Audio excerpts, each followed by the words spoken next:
tardes, querido profesor. Reciban un cordial saludo de paz y de bien. Hoy vamos a iniciar nuestra presentación, pero no sin antes darles gracias a nuestro Señor, dador de la vida, que sea Él quien nos guíe y nos proteja. Hoy le vamos a hablar acerca de las inteligencias múltiples. ¿Qué son? ¿Cómo dieron origen? ¿Quiénes son los autores o referentes que apoyan todas estas teorías? Para ello, nuestro grupo está conformado por Lady Cantillo Lara, Erika Escobar Gamarra, Neila Cristina Jiménez Ramos, Nadia Mendoza Villar y quien le habla, Caterine Caballero Cabo. Nuestro trabajo tiene un concepto fundamental sobre qué son las inteligencias múltiples. Podemos afirmar que las inteligencias múltiples son todas aquellas capacidades y habilidades psicológicas que implican el sentimiento, entendimiento, control y modificación de las emociones, ya sean propias o ajenas. Podemos también decir que la inteligencia emocional desempeña un papel central en el éxito o en el fracaso de todo tipo de relaciones humanas, desde las sentimentales, familiares, hasta los vínculos laborales.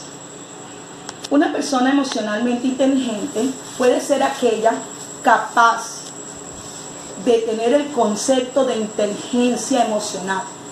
Este concepto fue popularizado por el psicólogo estadounidense Daniel Goleman, quien hace referencia a la capacidad para reconocer los sentimientos propios o ajenos que la persona, ya sea tanto por la parte inteligente, ya que es una habilidad que ésta desarrolla para tener el manejo de los sentimientos.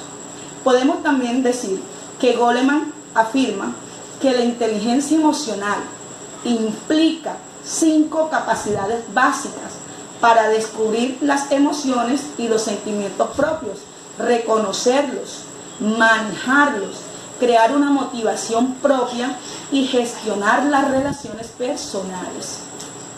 Es importante también dejar en evidencia que aquella persona que cuente con importantes niveles de inteligencia emocional es un individuo que gracias a la misma consigue los siguientes objetivos en su relación con los demás. Cabe destacar que aquellas personas son y tienen estos tips que son muy importantes, ya que quienes la rodean se sienten a gusto con él, que al estar a su lado no experimente ningún tipo de sentimiento negativo o sensación negativa. También que confíen en él cuando necesiten algún consejo, tanto a nivel personal como profesional. Pero no solo es eso. Alguien que dispone de esta inteligencia emocional es quien es capaz de reconocer y de manejar todo lo que pueden ser las emociones de tipo negativo que éste experimente. También tiene mayor capacidad de relación con los demás, porque cuenta con la ventaja de que consigue entenderlos al ponerse en sus posiciones. Logra también utilizar las críticas como algo positivo, ya que las analiza y aprende de ellas. Es alguien que precisamente por tener esa inteligencia emocional y saber encauzar convenientemente las emociones negativas, tiene mayor capacidad para ser feliz.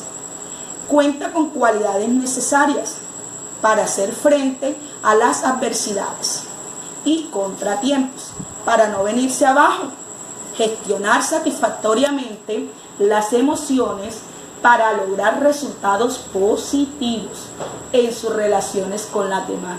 Pero ¿cómo se dan estas inteligencias? ¿Cuál es su origen?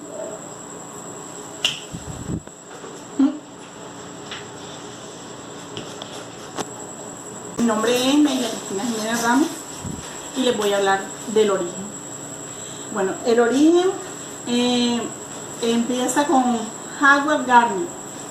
Es un psicólogo de 1983. Considera que los test de coeficiente intelectual son insuficientes para lograr una apreciación de la inteligencia. Existen dos formas elementales de inteligencia emocional. Inteligencia interpersonal, que entiende y comprende las emociones de los otros y tener la habilidad de reaccionar según el estado anímico del otro. La inteligencia intrapersonal entiende y comprende las propias emociones, tenerlas en cuenta al momento de tomar decisiones y ser capaces de regular las emociones según la situación. También encontramos que Daniel Goleman se le considera el autor del libro más vendido, La inteligencia emocional. Este psicólogo fomentó la aparición de seminarios, talleres y cursos vinculados al aprendizaje de la inteligencia emocional. Se generalizaron rápidamente en la sociedad, especialmente en el ámbito empresarial, suministrando técnicas y herramientas para reforzar las habilidades intra e interpersonales. Al divulgarse el concepto, también impulsó la aparición de numerosos TIS con el objetivo de medir, calcular y comparar las habilidades emocionales de las personas. Pero al no ser las características afectivas y sentimentales de fácil medición, muchos de estos test no cuentan con aval científico. Tenemos unas características. Entre las características se encuentra la capacidad automotivación. Son personas cuya conducta no depende de la motivación accidental, los premios o halagos que nos dan los otros. Eso es lo que quiere decir la motivación accidental, sino de la motivación personal, del deseo de hacer una tarea, conseguir algo por sí mismo. Saben posponer las recompensas. Son las personas que saben llevar a cabo un esfuerzo a pesar de los resultados que buscan tras el mismo y son personas que saben llevar a cabo un esfuerzo a pesar de que los resultados que buscan tras el mismo aparezcan más tarde o a veces sean inciertos. Por ejemplo, estudiar una carrera, presentar proyectos, preparar una oposición, plantar un jardín, etc.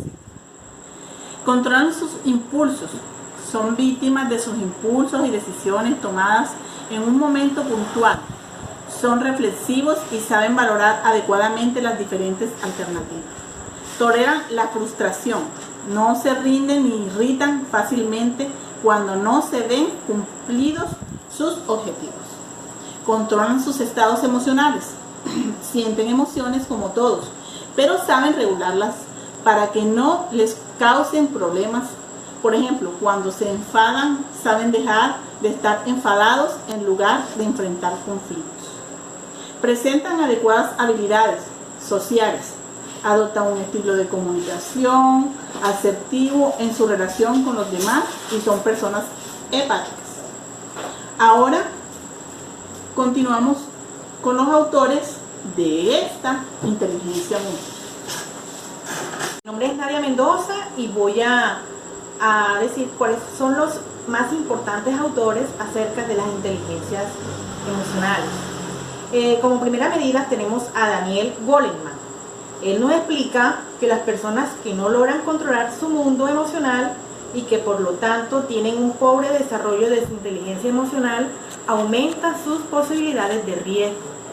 El riesgo va desde la depresión, una vida llena de violencia, pasando por los trastornos alimenticios y el abuso de las drogas. Tenemos también a Anthony Giddens.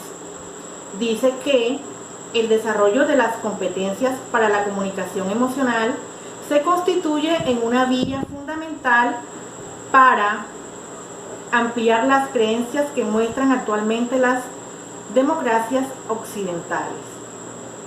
Tenemos a Peter Singer. Dice que los individuos con alto nivel de maestría personal no se pueden permitir escoger entre razón e intuición, entre cabeza y corazón, como no elegirán caminar con una sola pierna o ver con un solo ojo. También tenemos a Howard Gardner, que es el de las teorías de las inteligencias múltiples. Él propuso que la vida humana requiere del desarrollo de varios tipos de inteligencia. Así pues, Gardner no entra en contradicción con la definición científica de la inteligencia, como la capacidad de solucionar problemas o elaborar bienes valiosos. Ahora viene, ¿cómo desarrollar la inteligencia emocional en los niños de la primera infancia? Buenas noches, profesor Beto. Mi nombre es Erika Escobar. Yo le voy a hablar de cómo se desarrolla la inteligencia emocional en los niños de la primera infancia. Bueno, para desarrollar la inteligencia emocional en los niños en el hogar hay que tener en cuenta 5 aspectos fundamentales que la componen, entre los cuales tenemos conciencia de uno mismo o autoconciencia. Es importante que el niño tenga un conocimiento pleno sobre sí mismo, que conozca sus emociones, que conozca sus sentimientos y que conozca su personalidad. En segundo punto tenemos la autorregulación. Eliminar sentimientos como la rabia o la frustración en nuestros hijos es imposible, pero podemos guiarlos a manejar estos impulsos, a tener control de sus emociones, a ser unos niños críticos desde este punto de vista. También tenemos la motivación, que es imprescindible para que los pequeños logren objetivos que tienen en sus vidas. Tenemos que tener niños motivados a través de diferentes actividades. Esto los ayuda a seguir sus objetivos trazados, a ser niños más capaces, a ser niños con ganas de seguir adelante. También tenemos la empatía. La empatía es fundamental para que nuestros hijos puedan comprender lo que sienten las personas que se encuentran a su alrededor, para que ellos sean niños tolerantes, para que respeten también los sentimientos y las emociones de las demás personas. Es muy importante desarrollar esto. Y por último tenemos las habilidades sociales. Las habilidades sociales están estrechamente ligadas con la empatía, ya que es impredecible entender las emociones de las personas de nuestro alrededor para saber cómo actuar. Desarrollando estos 5 puntos vamos a tener niños con manejo de emociones de forma natural, niños más capaces, niños desarrollados y con una inteligencia emocional apta para ellos. Mi nombre es Lady Cantillo. A mí me toca hablar sobre los logros de la aplicación de la inteligencia emocional en la escuela. Los resultados de implementar un programa de inteligencia emocional en la escuela: los menores que trabajan su desarrollo emocional, social y creativo son más generosos, sociables, felices y optimistas. Un ejemplo de ello son los resultados obtenidos por más de 250 centros en España y Chile y Uruguay, que llevan implementando desde 2006 técnicas de inteligencia emocional en el aula a través de programas de educación responsable de la Fundación Botín. Los datos demuestran que cuanto más pequeños son los menores, mejores son los resultados. De hecho, en los menores de 9 años se observa un 23% menos de agresividad, un 20% de mejora en el manejo de estrés y un 15% más en creatividad y un 6% de mejora en el estado de ánimo. En cuanto a los mayores de 12 años, hay un 19% menos de retraimiento. Controlan un 3% más sus impulsos y estrés y desarrollan su inteligencia emocional un 11.65% más.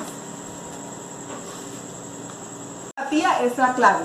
Uno de los aspectos que más se trabaja en la inteligencia emocional es la empatía, es decir, la capacidad de ponerse en lugar del otro. Una cuestión clave para que los menores entiendan y asuman las diferencias como algo enriquecedor, adoptando actitudes comprensivas y solidarias hacia los problemas y dificultades de los demás. Actividades para trabajar la inteligencia emocional en clase. Para trabajar la inteligencia emocional en clase presentamos unos ejemplos de unos tipos de actividades que serán de mucha ayuda para el trabajo en el aula. Tenemos el diario de las emociones, el observador, tarro de las buenas noticias. El diario de las emociones trata de que los alumnos deben dibujar sus estados emocionales para poder tomar conciencia de cuándo sienten cada emoción y de sus desencadenantes consecuencias.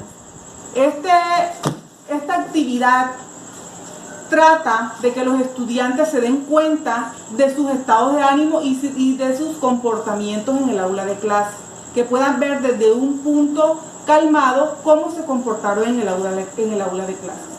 El observador trata de que los alumnos deben observar las expresiones emocionales del resto de sus compañeros y se deben fijar en los aspectos verbales, comportamentales y luego hacer una buena reflexión de ellos. Y tenemos el tarro de las buenas noticias, que es un juego que está basado para potenciar el optimismo y el pensamiento positivo de cada uno de los estudiantes. Muchas gracias. Son historias de caricia. ¿Qué es historia de caricia? Esta es una obra de teatro. ¿De qué se trata esta obra? Dice que a Julieta le encanta que su familia le lea cuentos, pero la niña es muy curiosa y no deja de preguntar y preguntar, por lo que nadie quiere ser el encargado de leer el libro. Pero como Julieta es muy persistente, logra que entre su papá y su abuela le cuenten un cuento llamado Cuentos con Caricias, en donde una serie de animales conocen lo que es una caricia. Mientras va contando el cuento, la familia descubrirá la necesidad de volver a conectarse corporalmente. ¿Qué quiere transmitir el autor en este cuento? Nos dice que es darnos la mano, abrazarnos, acariciarnos, besarnos. No parece ser cosa de todos los días. En esta obra intentó resaltar la importancia que tiene de mostrar el afecto que uno tiene por el otro y como, aunque pasen los años, siempre es bueno transmitir nuestros sentimientos. ¿Quién es el autor de esta obra? Él se llama Héctor Presa, dramaturgo, actor y director teatral argentino. Muchísimas gracias.